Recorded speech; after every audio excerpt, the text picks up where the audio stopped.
My name is Joni.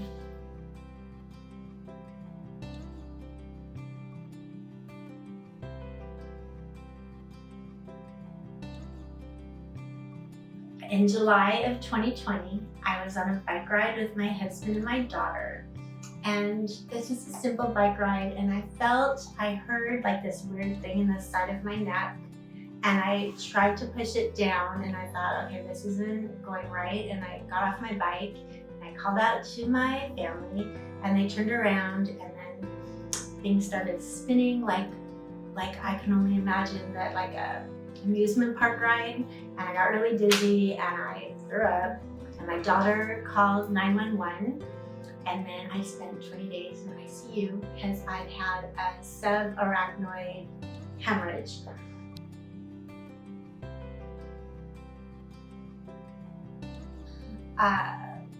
When I came out of the hospital about a month later, I saw the doctor who saved my life. He did a CT angiogram. And at that time, he told me that, well, I had been hearing that my face was unlikely to change. It has changed quite a bit. I have healed quite a bit. But hearing unlikely, even in my head, I'm like, there has to be a way that we can fix this. So I said to him, like, so what are you saying? This is it forever? And then he kind of said, yeah. But then within a few hours, he called my husband and he gave him a referral for Dr. Kochhar. And I called, and the next week I got in, and I've been under his care monthly it'll be 2 years next month. So I've seen him almost every month for the past 2 years.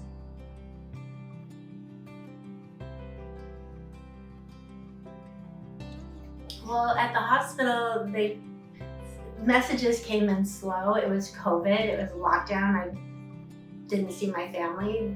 I hardly saw doctors. But they told me that I had a brain bleed. At first they called it an aneurysm, but then I heard it was more of something called a dissection, where it just sort of opened up. The glue that the doctor used when he sealed, he'd gone up quite a few times trying to find where I was bleeding. And when he found it and he glued it, the glue went distal a little bit, so I lost my hearing in my right ear. I have facial paralysis, and they call it a stroke. I don't like that word. It's a big trigger for me. So I don't like to use it, but that's what they say. So I don't know what that means. I don't know, like, did I have a stroke and then this happened, or I had a brain bleed and then it caused a stroke from the glue? I don't know.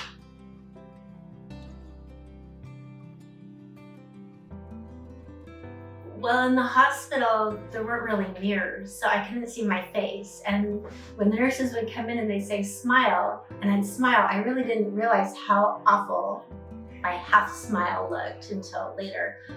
I came home a really skinny, dizzy mess.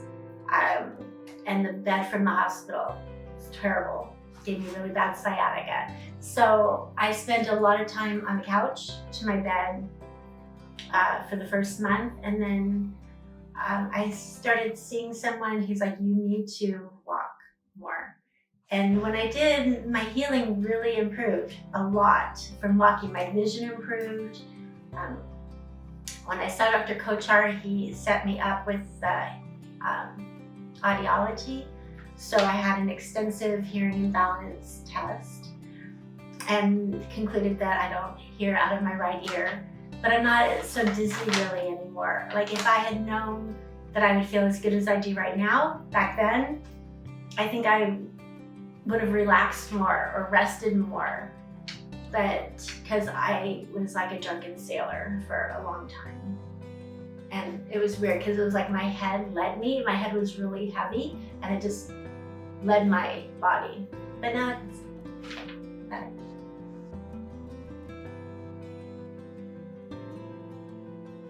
Well, my family and Dr. Kochhar too, in the beginning, he thought that we would have to do nerve transfer surgery. But as he saw me monthly, he noticed that things were moving more than expected, because he didn't know really what he was dealing with at first. So he just kept waiting. And now I'm at 2 years almost, and I have an appointment set for October to have a little surgery, but it'll be more to enhance my appearance than to correct nerves.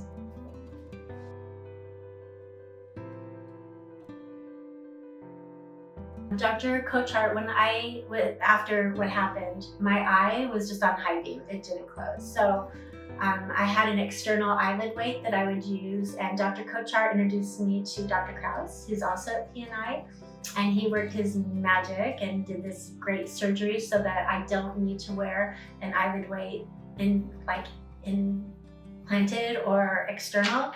And Dr. Kochhar did a little surgery to make this eyebrow symmetrical with the other one. So I'm really grateful too. I mean, Dr. Kochhar pointed me in the direction of all these great doctors while he was just watching me and keeping an eye on me the whole time. And I'm really grateful to Dr. Krause. He made me feel more human, so I could close my eye.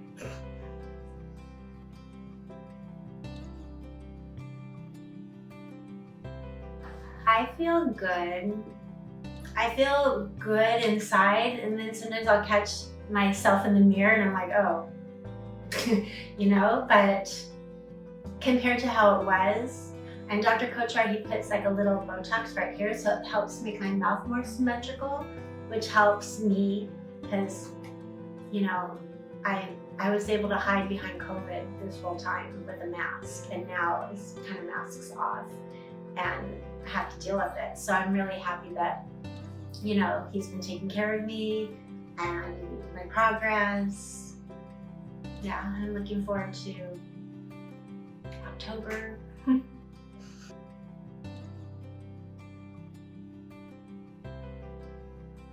Safe.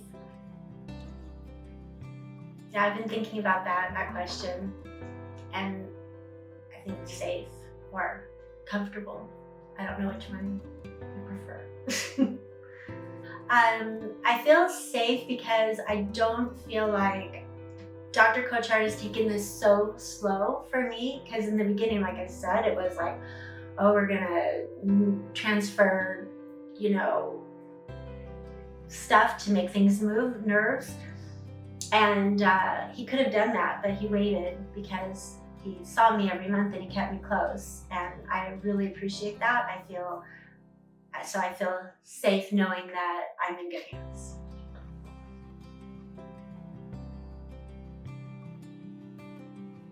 Right, well, of course, my family, and Dr. Kochhar, and Dr. Krause, and Dr. Iyer, I see at PNI too, so yes, and the audiology department that helped with my hearing and balance test. Yeah, PNI, I'm really grateful that I was referred to this office.